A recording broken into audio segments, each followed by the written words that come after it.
Hello, Whitefish. Now that winter has come and gone again, and looks ready for one last hurrah for closing weekend, there is a heated confluence of local and statewide storylines leading us into summer. Questions remain around the impact of new ownership at some of Whitefish's most beloved music venues. At the same time, the U.S. Forest Service is facing significant job cuts and restructuring, raising concerns about how prepared the region will be heading into fire season. And politically, a fierce contest is taking shape, with a pack of challengers emerging to face each other for the seats of Congressman Ryan Zinke and Senator Steve Daines. You know, it wasn't long ago when Montana was widely seen as a true purple state, one where voters routinely split their tickets, valuing independence over party lines, and electing both Democrats and Republicans. But in recent cycles, it has trended steadily red. That shift presents a steep challenge for Democrats trying to gain traction statewide, especially in a district as large and politically diverse as the western half of the state. But a fresh new group of candidates are throwing their hats in the ring, each making a unique case for balance in the face of the worst economic quality in the history of our country. One of those candidates is today's guest, Russell Cleveland. Russell is a candidate in the Democratic primary for Montana's Western Congressional District. His history includes being a veteran of the U.S. Navy, a career in finance, entrepreneurship, and ranching, and has deep roots in community work as a coach and advocate for families inspired by the tragic loss of one of his children. He has a broad, passionate scope that shapes the perspective of his campaign. Unlike several of his primary rivals backed by PAC and institutional funding, Cleveland's campaign is built almost entirely on grassroots donations, underscoring both his outsider positioning and the financial challenges facing Democrats in this race, but also highlighting a campaign grounded in direct voter support, personal conviction, and a message shaped by lived experience rather than political machinery. Today's episode is brought to you by Thrivers Coffee. If you would like to help support the fight against human trafficking, visit thriverscoffee.com to order your coffee and make a difference today. Go Pills are a blend of 8 nootropic neurochargers that support focus, clarity, attention, fast recall, and decision-making. These have actually been tested by some of the U.S. military's top special operators who have given rave reviews to Go Pills. You can get 15% off your order when you use the code HELLO15 at checkout when you visit gopills.com. Yeah. Russ Cleveland, thank you for coming on the show today. Yeah, you bet. Thanks for having me. Yeah. This might be, I think, one of the most historic weeks in Montana politics in quite a while, because we finally have like a clean slate. Yeah. I feel like. What do you think is up with not just Zinke dropping out, but then Steve dropping out, which are like major players in the national politics scene? Yeah, they are. And you know, they've been staples, have had a stronghold on Montana politics for some time now, especially Senator Daines. But, you know, I think what we're seeing in terms of disappointment, distrust, disgust, whatever word you want to use, at a national level is hitting locally more and more and more in red areas across the country. We saw it in Texas here a few weeks ago with a 30-point swing there. Smaller district, historically red, always 30-point swing, went blue, focusing on core things like labor and education. I think from a polling perspective, you kind of wonder, man, these guys got to know that they are not well liked right now, right? They're backing an agenda that's not well liked, and so I think so. Part of it's defensive, right? Rats always flee the ship before the ship sinks. And the other part, I think, is in an effort to hold on to that seat, the one thing that is working against them, which is their voting record, can't be used against them when it's a clean slate. So I think they're hoping to get some fresh blood in there and recapture some momentum, but only time will tell. So wild. Well, let's start about your story. Yeah. Give us your bio for the uninitiated. Where'd you grow up, and how'd you end up here? All right. So Russ Cleveland. I'm in one of 4 candidates running in this Democratic primary in the West. I'm the only one that actually grew up in Western Montana running in this race. So I think, you know, I say that because I think I understand what Montana looked like 30 years ago, 40 years ago, and the direction we've had isn't in my perspective, necessarily the right one that is the Montana that we want it to be. But grew up in the Bitterroot Valley, small farm in Stevensville, Montana. Went on to study engineering at Montana Tech. I was on a football scholarship there, hung up my pads, and left a scholarship to serve in the U.S. Navy. This was post 9/11 War on Terror era. Lost a good friend of mine in Iraq, and decided I wanted to serve, and so that's what took me out of Montana initially. Did my time in avionics. I went in as a search and rescue swimmer in the Navy, and then was an aviation electrician for 4 years, and got out honorably discharged. Kind of took a different path. Did a bachelor's in nutrition, ended up getting an MBA. Spent about a decade doing finance. I was an executive in finance down in the Denver market, ran a big part of the Denver market down there, helping small businesses and families meet some of their financial goals. And that's what got me into small business. I fell in love with it, and eventually decided to start my own small business, a childcare company. Colorado is a childcare desert like Montana is, and so it grew really quick, grew to 40 locations, serving 9,000 kids in just about 4.5 years. Wow. So it was really fast growth. Helped the state actually solve some pretty big issues through COVID, like remote learning. We were the first in the country to do that. Helped them get universal pre-K launched across the state. So it was just a really fun opportunity to be like, oh man, you can pair entrepreneur and small business mentality with solving community issues. And so that experience really led me into this kind of methodology of we can match both of those things. But the real pivotal part for me was the loss of my oldest daughter to leukemia in 2020. That really taught my wife and I, like, man, our healthcare system is so broken, and we got to experience firsthand what so many families in our country go through every day, which is just financial hardship with standard medical care, and seeing the ugliest part of our society, which is corporate greed, where it hits the lives of everyday Americans. So I am so sorry for your loss. That is just heartbreaking. Thank you. Yeah, it's, there's roughly 3,600 kids a year that pass from that nasty disease, and pediatric cancer research was one of the first things that DOJ decided to cut in their mass slash and burn a year ago, and that was really what was my catalyst, my activation moment to decide to run, was seeing some of that medical research being put on the chopping block. So that is just, how can you not, like, knowing what you know, like, you're highly educated, you've experienced financial, military. My dad was actually a UTD frogman back in the 60s. Kidding. So mad respect for the swimmers. That's, as my boss Nick says, like, water's the great equalizer. It is. Yep. But to go through that loss too, and to go through the medical system, which we all know is horrific, but to go at that level, it's like, why wouldn't you run? Like, sometimes I'm like, what's the motivation to get into politics? It's either you want to be on a team or you've got the financial backing, but that is like the kind of individual that we should have running. Yeah. So yeah, it's a hard system to get into. I think you probably know, having done some of the interviews and seen our state of our political system, there is this almost prerequisite for having some type of backing or money or connection some way. But that, in my mind, is also the reason for some of the issues we have with the system, is that prerequisite nature. So part of me running is also showing we can do this differently. We can do it the right way. We can lean on individuals who have extraordinary experience or circumstances in their lives that not only do they have the desire to lead in a different way, but they have the experience to do it because they have a passion that connects them to stay grounded in this work. Washington, D.C. is a meat grinder, right? So that is the one thing that I can say, like, there is nothing harder you can go through than watching your daughter take her last breath from cancer. Nothing. Or from any disease, from any injury. So in terms of just like being forged through fire, it's like, how are you doing this? Like, how do you go 24/7? I've been campaigning almost a year now. And it's like, look, it's when you have something like that, to do it in honor of somebody and to try and make real change that can impact other families, nothing is as hard as that, right? As going through that with a kid. And so that's my why. That's why I'm in this. Obviously, a lot has evolved over the last year.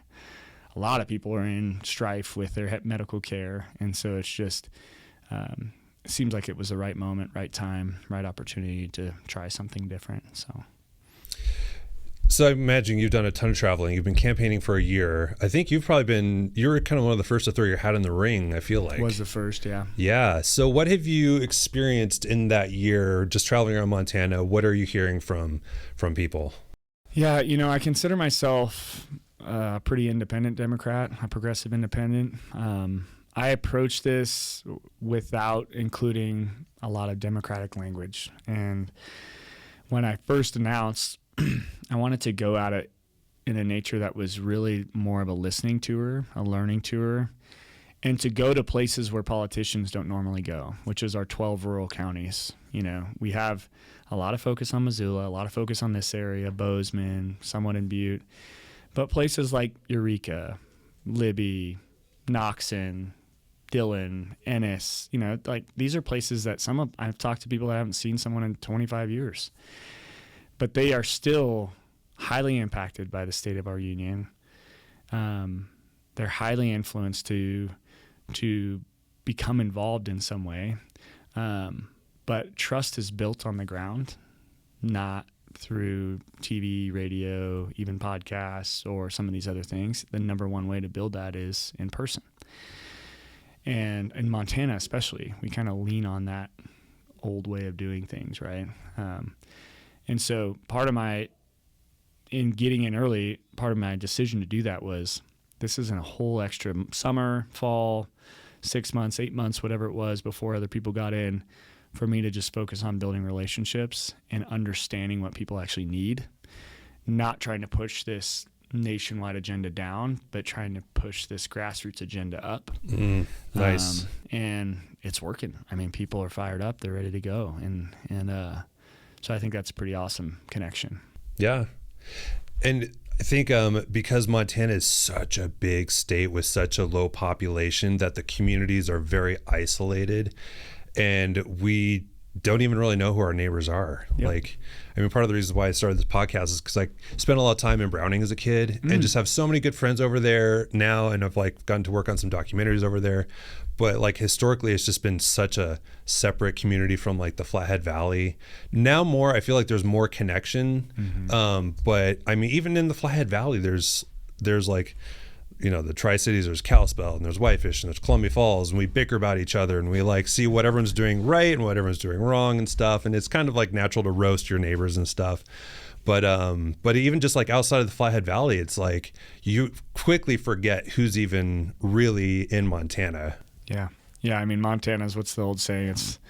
It's just really one small town in a big state, one long street, a few extra stoplights or whatever that goes. But that's the part I loved about it, though, is it's when you strip this party mentality away from it and you're just another person.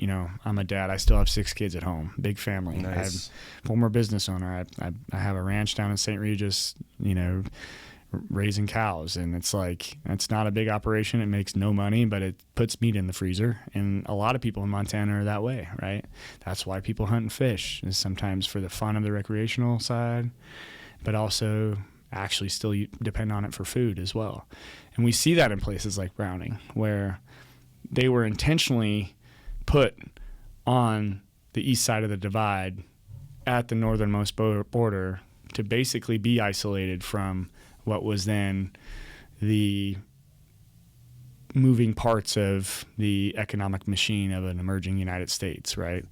It was nowhere near the mines and all the jobs, nowhere near the white people, nowhere near the major transit systems. And so when you look at some of these issues we're facing now in modern America with isolationism in rural America, no jobs available, housing costs becoming harder and harder to reach for most people, we don't have to look too far into our history to realize we can learn from some of these experiences from people like our tribal communities in Browning and elsewhere.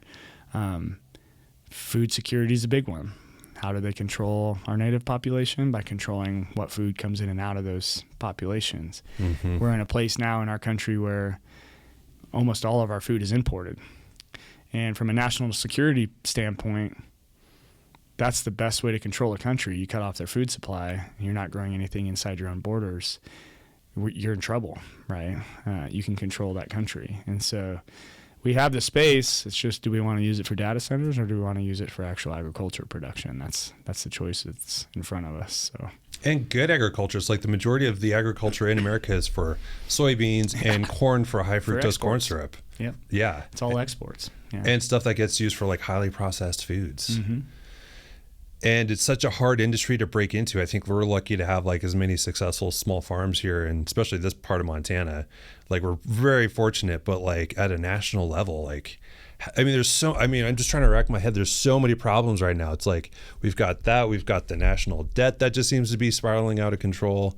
How do we, how do you even begin to tackle, like, if you get elected, do you kind of have a game plan for things you would like to accomplish, but then you're kind of going into a situation where it's like the biggest dumpster, like a multi-floor dumpster fire that you're going to try to go to put out a little bit of. That's a great way to put it. Yeah, multi-floor dumpster fire is a nice way of putting it, I think. Yeah. No, I think I definitely have a core agenda, but everything for me starts or revolves around money and politics. Mm-hmm. No matter what problem that you want to pull out that someone's passionate about, it can be tied to some influence by someone else that has more money than the people that are targeted in that problem.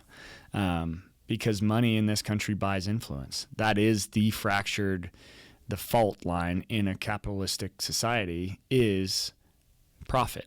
Because everything revolves around whether something is profitable or not. Not necessarily how it serves a community, whether it's the right thing to do, whether it's break even but serving a essential need like healthcare, or whether it's something that's like agriculture where you see now huge rollbacks on EPA measures, what toxins are we allowed to spray on our food, because all those things cost those corporations money. And so it's not just a matter of whether or not they want to have less regulation. It all comes down to a bottom line, which is, can we make more profit off of this? Well, we've positioned ourselves as one of the richest countries in the world to a point where we're actually killing ourselves now, both economically and physically. And so if you want to change that, it's one thing: money and politics. Draw a disconnect, a line in the sand to say, we cannot have the people representing our best interests being influenced by the same people who want to maximize profit in every angle. It's not bad for companies to be profitable, but the people making legislative decisions should not be influenced by those same individuals that are trying to maximize profit. It's a toxin to every level. So healthcare is a perfect example. We have one of the most expensive, if not the most expensive healthcare system in the entire world.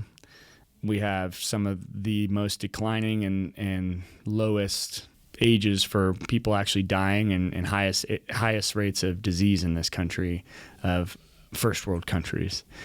Pharmaceutical costs are the highest in the world, yet we have the richest pharmaceutical industry in this country of any other first world country in the world. We have some of the hardest access in terms of rural access to legitimate medical care, yet we have some of the most rural communities in the entire world. So it's like our core issues are being impacted by the exact answer in front of us, which is, if you want good medical care, why would we treat our medical system as a for-profit industry? It's a service, not a Wall Street business.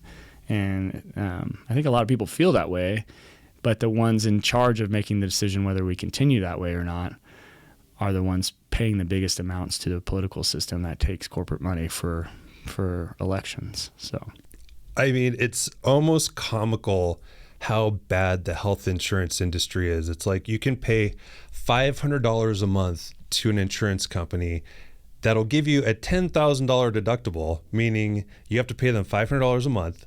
And if you have anything happen after you've paid $10,000, then they'll start helping you. Yeah. Like, how does that make sense?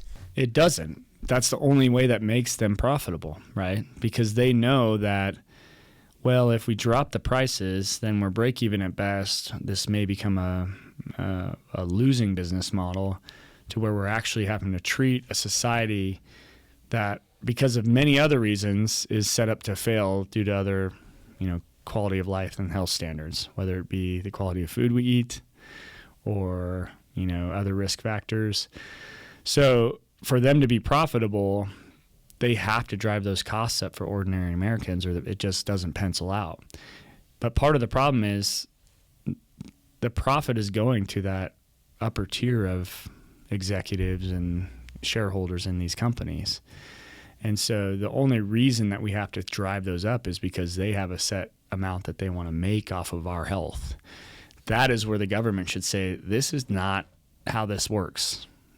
Maslow's hierarchy, when it comes to food, water, shelter, medical care, there's some essential needs our society needs that should not be monetized. And in my belief, medical care is one of them. We have to start treating it like that. Especially for like the most successful, wealthy country in the world. Yeah. But, we can thank Citizens United, I think, for all this. I think that's really what it boils down to. It is. That's the core of it. Yeah. And, also, you look at stock trading in Congress. Mm-hmm. I mean, if you or I were in business together and running a business, and we had some inside information that if we invest in this other company, because of our connection to that business, we have knowledge that could make us millions of dollars, and we do that, that's called insider trading for anyone that's not in Congress. Right. And you get arrested for that and go to jail. Martha Stewart saw that firsthand. Right. For whatever reason, our Congress does that every day. And, Ryan Zinke's a perfect example, and he's on the low end. He went into Congress with $1.6 million in assets, his personal value. He'll be leaving Congress with $40 million. Damn. How do you do that on a $174,000 a year salary? Oh, wow. Yeah. So just follow And he's the on money. the low end. He's on the low end. I think, is it Scott, what's his name, from Florida, who used to be a hospital CEO, has made he's made billions. Yep.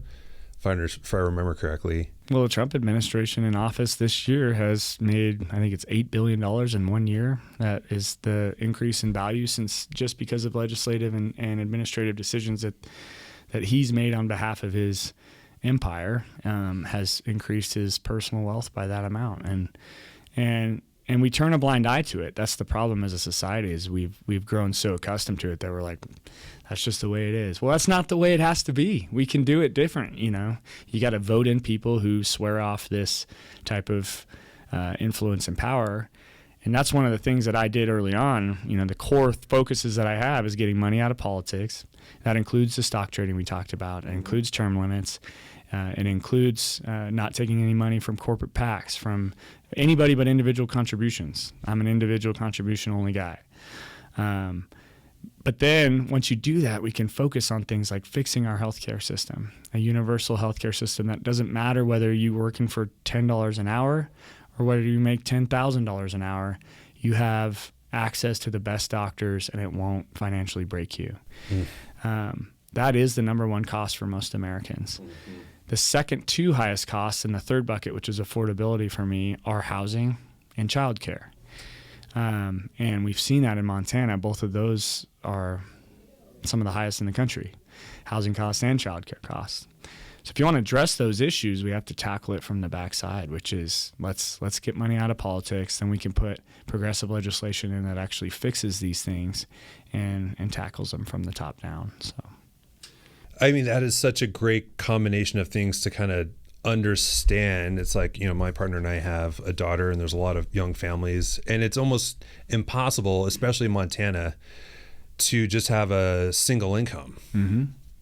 I mean, if you're not making like six figures, yep, then that's a real struggle. And significant six figures at this point. I totally. mean, the average wages in Montana are still, roughly $50,000.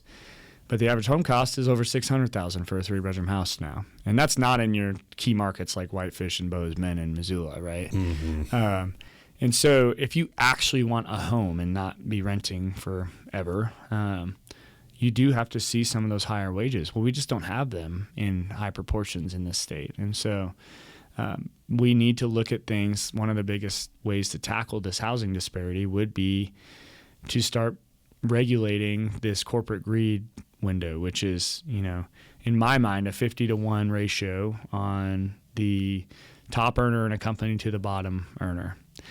Because you have companies like Starbucks, where the CEO is making hundreds of millions of dollars a year in total compensation, and your frontline worker is making $10.30, right? Imagine a company and culture-wise when you shift that and keep it 50-1, and those people that are working and providing customer service in your business for people are actually making a living wage and can afford rent and not have to work 2, 3, 4 jobs. So much better for the economy on so many different levels. Yeah. Yeah. I mean, I could tell you firsthand as a small business owner, like a lot of times we focus on raising the minimum wage, but I'm like, that could potentially crush small businesses, right? You got to be careful about that. But if we look at, well, where's all of the productivity, the wage absorption going in these big corporations? It's going to the top. And so what we need to do is say, we need to put that back into the workforce. That's what working class is all about. They're creating this wealth for you as a company. Reinvest in them, and you'll see your company do even better. I saw it as a business owner myself. When we started my company, we were in a unique position. I said, we need to charge parents less than anybody. We need to pay our employees more than anybody, and we can't have any reduction in quality of care in the meantime. Those were our 3 mission statements when we started Rocky Mountain Kids. That's kind of hard to do, right? But what we realized is when you do that, for instance, paying your employees more, you have less turnover. They enjoy it. Quality of life is better. Well, when their quality of life is better, their attitude at work is better, which makes the quality of care better. And when the quality of care is better, you get more customers, which means you have more customers, more growth faster. And even though parents are paying less, you have, by quantity, overridden that with, the amount of people using your service. And so the model grows exponentially because everybody's happy in that circle instead of one person being the ownership, bleeding all of that profit off of that company. So it's a different way to look at it, but it works. And that's the economic value in capitalism. If you do it the right way, you can do it in that model where the actual people creating value in your company, the workforce, are the ones who are benefiting from it, right? 100%. So motivated employees then want to continue to be on your team. Yep. And they become innovative. Yeah. It's a crazy time. And I wonder, we have this conversation a lot because we're a technology company. Aside of this, obviously the artificial intelligence debate is coming quicker than people realize. And I feel like, I'm sure, with the data centers, there's so many different ways to start talking about this. And I wonder how artificial intelligence will be able to help small business owners through, we hear a lot of white collar jobs are going to probably be getting cut, which is, I feel like that'll start to shake up Washington because that's where a lot of the finance comes from. Sure. So if you start losing accountants and lawyers, that's a scary industry to be losing a lot of work from. But what does that do for a small business owner or a small entrepreneur that doesn't have to spend tens of thousands of dollars on lawyers and accountants and standards of practices and contractual agreements? That stuff can be done in 2 minutes versus spending a week trying to sort through all this stuff. Yeah. I approach this a little different, from a different angle, having been a small business owner and knowing what kind of money we had to spend on even a marketing person that's creating basic flyers for some of your services. And now you can, use a computer to do that. You don't necessarily want to put that marketing person out of business, but imagine how many more people you can employ using that same, revenue line somewhere else. And so it's just, it doesn't go away as long as it's done in the right way. And that's why I think some of those safety framework pieces in terms of, is that just a way for you to cut more of the workforce out so you can push more of the profit to that ownership model or shareholders or your top 1%? Sure, then it'll fail. But if you're reinvesting that in some way to either drive costs down for customers, which is a great outcome, or creating a different workforce entirely, be it, some other service model that does require hands-on, that's a pretty good outcome. So it might just look different, but in reference to AI, I think people shouldn't be scared of it. I just talked to a company in Bozeman last week who has figured out using AI analytics how to diagnose leukemia 10 years before it shows in your blood. Oh, what? So AI can actually help in creating these incredible solutions for especially like medical research and diagnosis, for business solutions, you name it. But we have to make sure the guardrails are in place for AI first, which means, in my view, that means like on the data center side, we should be able to set those provisions in place at a state level. There's a moratorium with the federal government right now. It doesn't allow states to determine what can and cannot happen inside their state with AI data centers. That's insane. That's insane. Especially since the people pushing it were the ones that 10 years ago were saying no federal overreach, states' rights. I know, right? It makes no sense. And now it's completely flipped. But once we're able to do that, then we can say, hey, look, we want closed loop cooling systems so that we're not using our fresh water. We want, island power generation, meaning they have to create their own power sources. They can't tap into a grid and drive utility costs up for all the rest of the consumers. Mm-hmm. We want union labor and stabilized workforce, so we're not bringing in, out of country or out of state workforces to come in and roll these out and not having any economic benefit locally. But more important than anything, I think we need to say there needs to be some privacy provisions put in place, right? Because we've got these, and I know in your other work you probably know this, but this post 9/11 Patriot Act legislation has allowed for this government surveillance to grow at an exponential rate, especially with technology. And AI is going to really allow that. We see it with Palantir, Anthropic, and some of these other companies that are basically saying, well, we can just use this AI for constant surveillance now and tell patterns of everywhere, what sites they go to, what streets they typically drive on, what cars they're driving, what food they like. We already see it on our social media with, you say something out loud about sunglasses, and then your next 16 ads are sunglasses ads, right? Right. So I think that's where we come in and say, hey, we need to protect the rights of American citizens. We shouldn't be getting picked off by corporate America because of AI technology invading our microphones and cameras and everything else, So pretty crazy.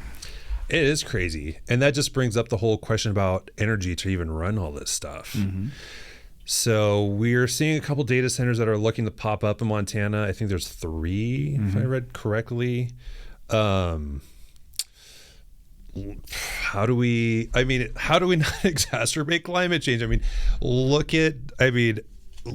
I grew up here since the 80s and too. I remember opening weekend on the mountain was always Thanksgiving weekend. We were always skiing. And now look how abysmal the snow season is. Now it ebbs and flows, but it's definitely, anecdotally from my perspective, it's definitely trending in a warmer direction. Yeah. And anyone who denies there's climate change is not paying attention to any of the data. It doesn't take much. We're not seeing a 30-degree swing. All it takes is a couple of degrees warmer, and it impacts the entire globe. And so it's whether or not you want to admit where those sources come from. The fact is it's happening. And are we doing anything to prevent making it worse and or reversing it to keep it, controlled?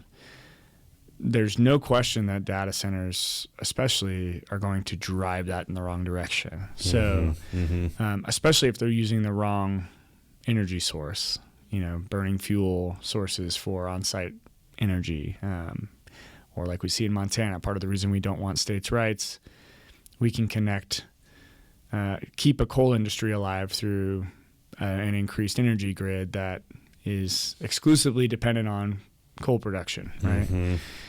But what we should be saying is, look, we're not trying to get rid of that right now. What we are saying is this is an opportunity for us to embrace renewable energy sources to meet these energy demands in the right way.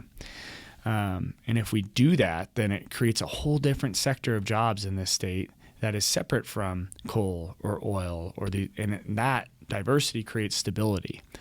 And also, I think you're not limited to working in Colstrip or Billings, or where we can put these, solar grids and wind grids, and they can be in places where maybe there's not a lot of other people, or other parts of the state that get more sunshine or more wind, and use the resources that we actually have here. We got a lot of wind. I mean, I saw the wind damage yesterday all across Montana. It's crazy. Great Falls, I saw the elementary school got its roof torn off. Yeah. So wild. That's all climate. Yeah. So let's use it to our advantage as well to say, hey, this is an opportunity for us to embrace this new technology, but do it the right way, right? Yeah.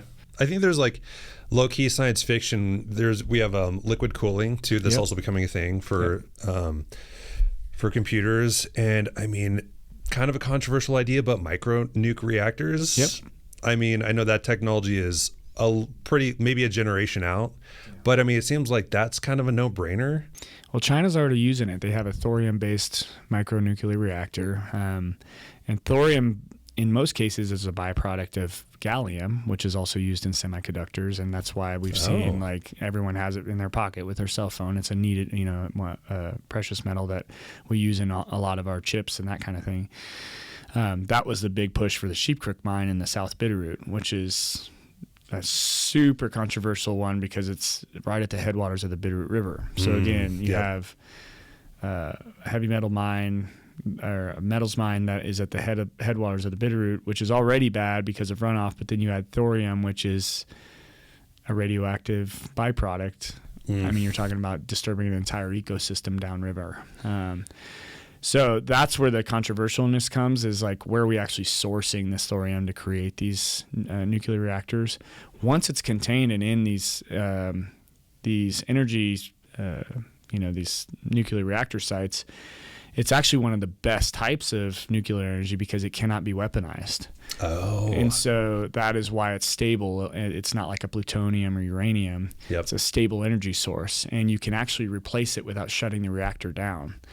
So that's another source that is like, we can do ongoing maintenance. It's a stable energy source. It can't be weaponized. So you're checking all these boxes of why we historically haven't wanted nuclear energy that can create these conductors in a different way. So.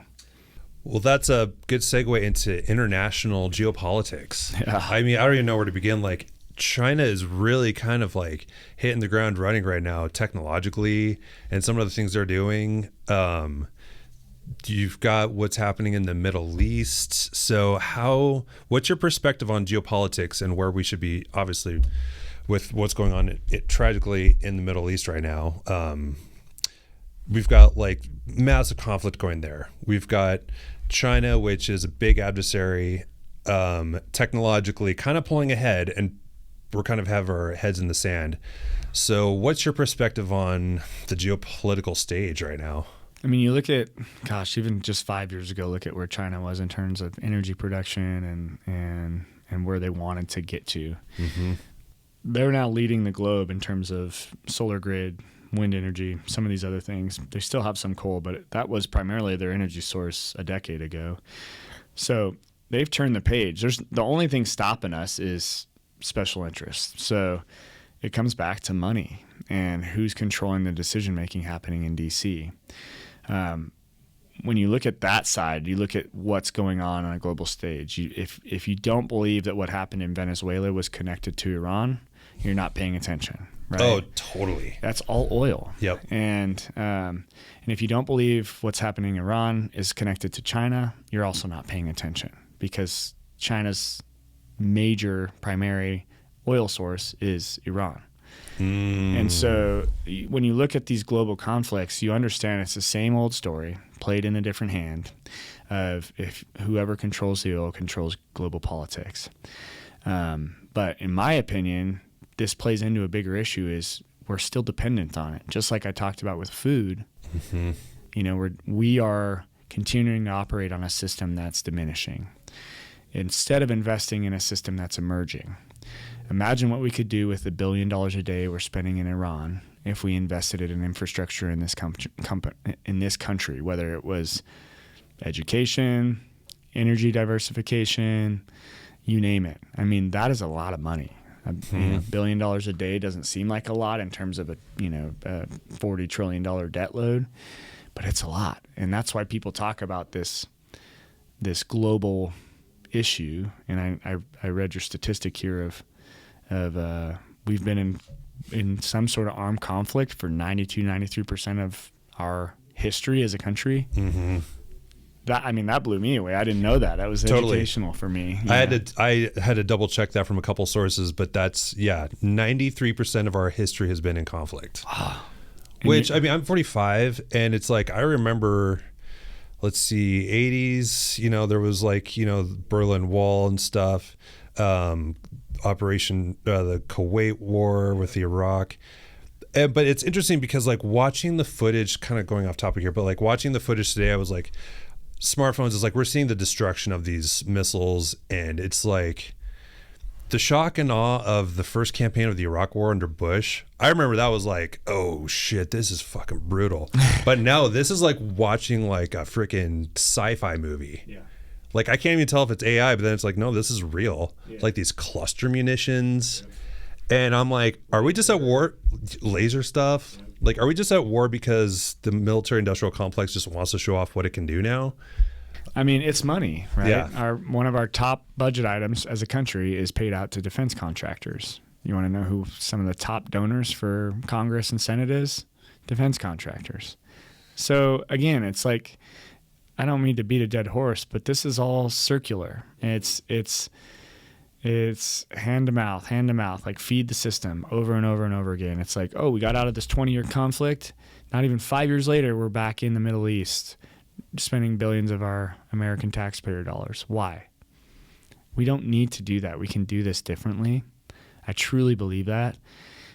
Just because we only have operated without war for 8 or 7% of our history doesn't mean that we don't know how. It's that we choose to engage in this because it's one of the biggest economic boosters is reinvesting in American-made munitions, whether it's Lockheed Martin or some of these other major companies that are major industry in the U.S. still, right? We have got to think outside of the box a little bit and start doing this different. So speaking of thinking outside of the box and doing things different, if you go to Washington, what do you think the Democratic Party needs to do different? Like, people are like, you're running as a Democrat, they'll never survive in Montana. I'm like, I'm the first one to tell you that the Democratic Party is incredibly broken. But I also see it as an opportunity, just like I hope there's some level-headed conservatives out there that see this as an opportunity to rebuild or rebrand a Republican Party too, which is in shambles. We have got to, ultimately, I think the two-party system is set up to fail from the get-go. But that aside, that's a whole different show probably. The Democratic Party itself needs to get away from these culture war issues and focus on real working-class issues that impact 85% of Americans, which is the things we're talking about. It's people don't even have a dream of buying a home anymore if you're under the age of 30. It seems out of reach. The average person stays landlocked in a job oftentimes because of health care, not because of wages, not even because of, they like their job. It's because I can't afford to try something on my own as a small business owner. I can't afford to go without benefits. Many Americans are choosing to go without having children because of the cost of raising kids in this country, whether it's childcare or diapers or formula, you name it. These are our education system. People are living with lifelong student debt because of the cost to go to college. I mean, these are all issues that if we want to tackle them, we have to start approaching them with this different mentality as a party of saying, what is the actual solution, not whose mouth are we feeding? And that means getting away from consultants, getting away from corporate interests, and start actually talking to the people that are impacted by that again. Yeah. I mean, that's really, you're nailing it. I think the problem I see is just people are so just focused on these rage headlines on both sides that it's like, if you're not getting people angry, it's like you're not keeping people's attention. It's hard. In this world, you got 3 seconds, right? Yeah. Can you grab my attention in 3 seconds? If not, I'm on to the next thing. Yeah. Which tends to be, like, people are more, if you look at the kind of the psychiatric nature of human beings, we're impacted more quickly with fear than we are with hope. And so having like common sense solutions and policy doesn't really get anywhere because people are so influenced by what you're talking about, which is these rage headlines of, 165 schoolgirls killed in Iran, right? It's like, what the hell? Now people are paying attention to that, and they should be. That was our bomb, but it takes the eyes off the prize of that. Like, well, that's great, but who actually paid for it? Who's making these decisions? Are you willing to change that system and do it differently? And we still have a process in this country to do that. We can't forget that. Show up, vote, get involved, donate, change the system. If you don't like it, get involved, So that to me is the answer, and part of the reason why I chose to run was I was going down that black hole too. Like, yeah. What is happening to our country? And then it's like, get in the fight. Let's change it. Yep. Yep. It seems like that's one thing the Republicans are doing well, especially with like the Turning Point USA crowd. It's like they're really getting the youth market, like the young males are really gravitating towards that. And it seems like the Democrats and just people on the left need to kind of find something similar. And I think it's already naturally there. I think just like the Turning Point USA crowd is just obviously just so much attention's been put on that recently. Yeah, and I think we lean into that, or we have an entire demographic that turns a blind eye to the danger in it because of its ties to Christianity. And like, clearly we're predominantly a Christian nation, but imagine if that popularity of that group was Islam or was Scientology or something else, right? It just wouldn't be allowed. Like the system wouldn't allow for it to be successful. Yep. And so I think we have to just get back to the basics of like, look, freedom of religion is one of the beauties of this country. Agreed. Encourage that. But that means freedom of any religion, not just one religion. And that means separation of church and state. Yep. So that we aren't using political systems to regulate people's religious beliefs. And that's the fear for me, is tying those two closely together. Is James Tallarico said it best. I think he had a statement the other day of saying, like, look, the danger to the political system of tying religion to politics, it pales in comparison to the danger to religion by tying politics to religion. And that's a pretty powerful statement, because it's like, you guys don't even realize the risk that you're posing to Christianity by tying it to political outcomes. It's important to keep those both separate for the safety of both industries, Man, that's such a great statement, and you're so right. It just creates such a corrosive environment. For me, trying to get back to that in politics too, is like, people are like, well, I'm like, look, I'm progressive, but I actually believe the best political system, like we call it a purple Montana, is one where you have a balanced views on both sides. Right. It keeps everything in check. It's to me, it's you give one side too much power, and the lopsidedness gets so far that it throws it off the scale completely, which is what we're really close to right now. So I think that is probably the biggest push, is like, let's just restore some balance and power. Checks and balances is a good thing, But yeah, it's as far as getting back to religion, it's like, I think people want their voices to be heard. We're also entering this era where people like to be right a lot. And it's like, this isn't about you being right as much as someone else having a voice, a platform to actually be heard. And so that's what concerns me with the Turning Point stuff is, by giving you a louder voice or a louder stage, are you actually silencing someone else? That's the question we should be asking. Maybe it's intentional. I don't know. But it's hard to say. But I'm a firm believer, your rights, your freedoms end where they limit mine. If we can just get back to that, then I think, and it's almost a libertarian view, but it's like, that's great. You be who you want to be, believe what you want to believe, but your ability to do that should stop where it infringes on my ability to have those same freedoms. if we can embrace that as a nation again, I think we'll be okay. But that's where we should start. You're definitely not a rigid candidate. No, I'm not. I would not consider. I like myself. that you're like pulling from different things. It's like, I think these groups, whether it's religious or political, like to claim ownership of ideas and concepts and morals. Mm-hmm. And it's like, you don't have to be in one team and just like have that be the one thing. No, it's like you can pull from a lot of different things. Well, that's why, like, you look at my stuff. I have a white buffalo as my. I'm not a donkey. I'm not an elephant. White buffalo resembles a couple different things. It's kind of an independent nature, but it's also, if you look into, Native American beliefs and what that resembles, it's this idea of healing and community, and it's a very spiritual animal for them.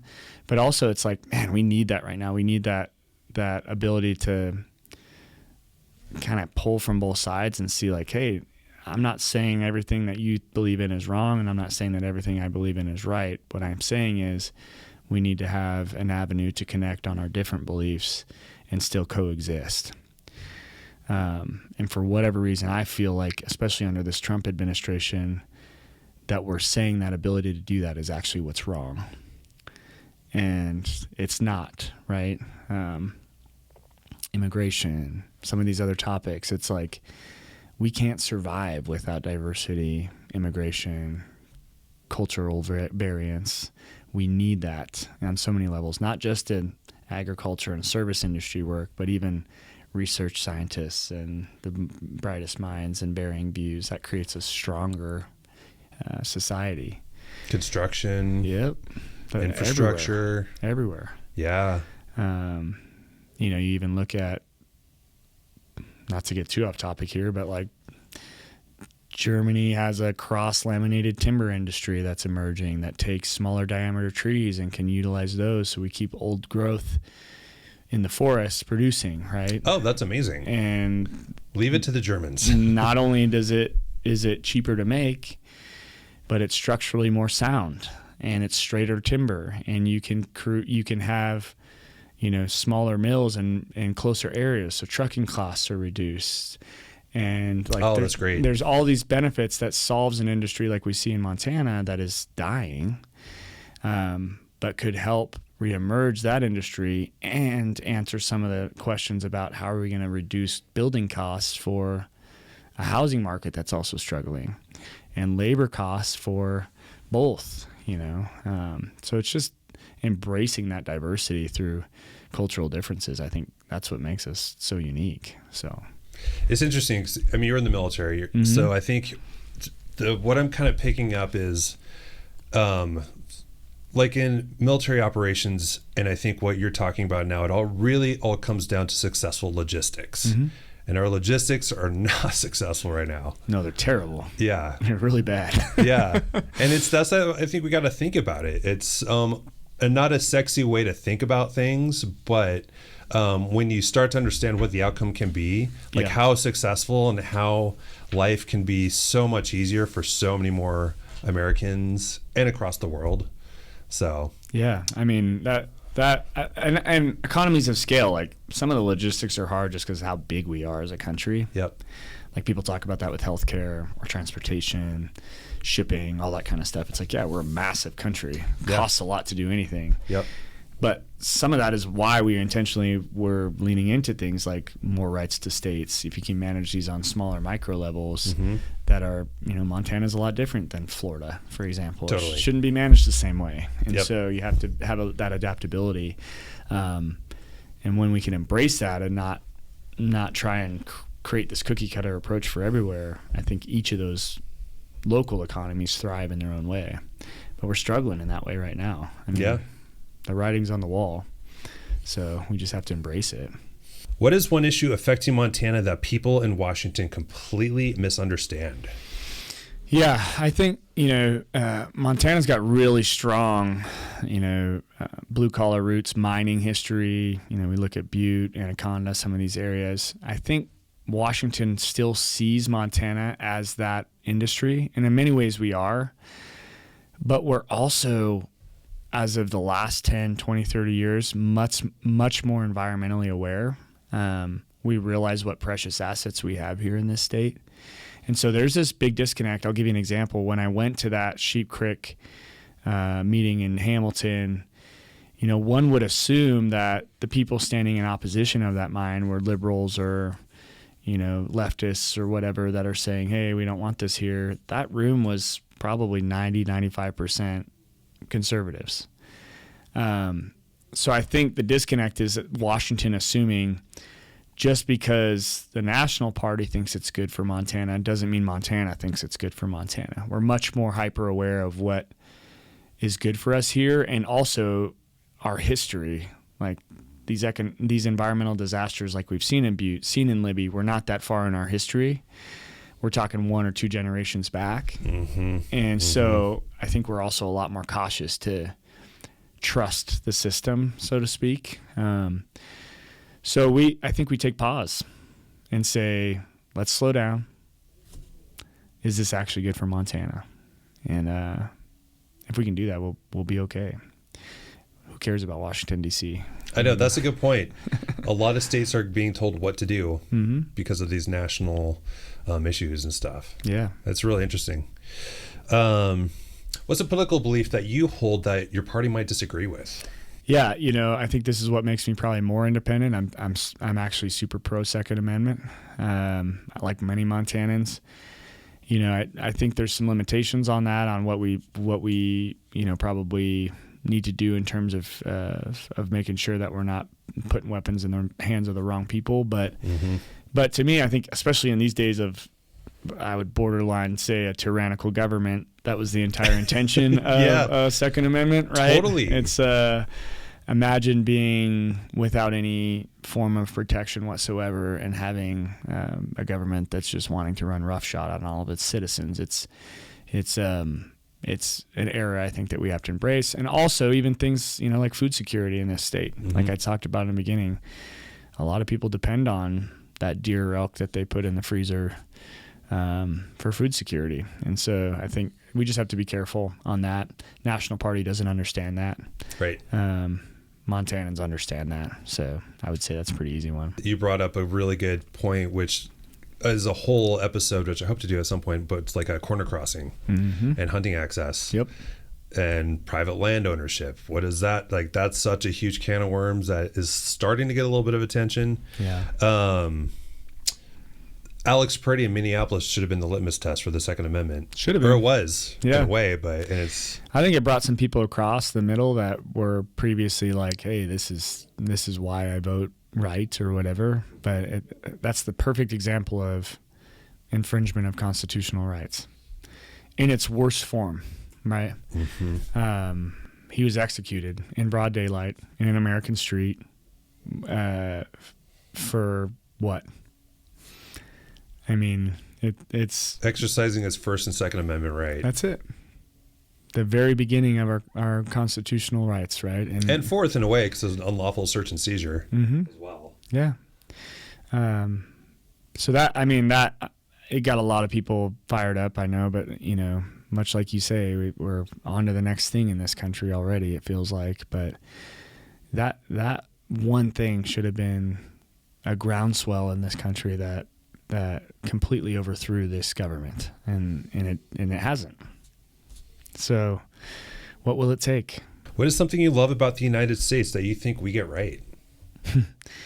Besides fast food, I think we do that right. I don't know if that's a good thing or a bad thing. Touche. Yeah. That's a good one. We have, pick your poison, Taco Bell or McDonald's or I'm an In-N-Out. Chick-fil-A. In-N-Out. Yeah, exactly. That's sort of a cheat code. That's like, is it fast food? It's fast, but it's actually good food. Yeah, exactly.